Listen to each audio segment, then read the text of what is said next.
A milky fog hangs above the quiet streets of downtown Wilmington. It's 2 on a Saturday, and police officers stand in groups, watching herds of drinkers stumble the gauntlet that is Front Street. Get him! No, he's not, buddy!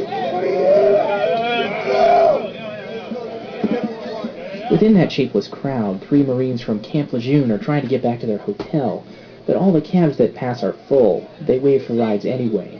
We like to come out and have fun, but at the end of the night, we want to go home. It doesn't happen forever. It takes about an hour and a half.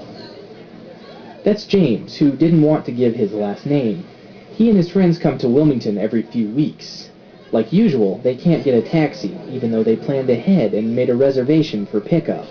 We get frustrated, like there'll be a race. Eventually, a taxi will pull up right there, and we're here, and some guys are there, some guys are over there, and everyone races the same taxi, and that leads to drama every time. Along with the drama, Wilmington Police Chief Ralph Evangelist says that some bargoers wait 3 hours for a taxi, or worse, they amble down side streets. In 2010, there were 5 murders, nearly 50 reported sexual assaults, and hundreds of robberies. By 3 o'clock, James and his friends have waited an hour. Just as it seems their options have run out, the trio finally flags a cab and heads home. On the other side of town, Niall Johnson is eating French fries with ketchup at a 24-hour diner. As a non-W cab driver, he only goes downtown when he's been called by a client.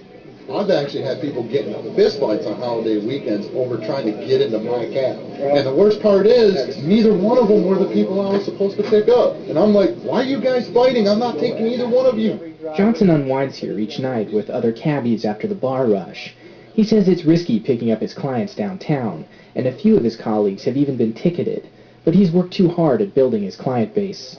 If I get a call to pick up one of my girls in Wilmington, I'm picking up my girls because they know when they ride with me, they're safe, they get home safe, they don't get harassed, they don't get sexually assaulted. And Wilmington be damned, they can write me all the tickets they want, they can throw me in jail, I'm going to get my girl home, and I'm going to get her home safe.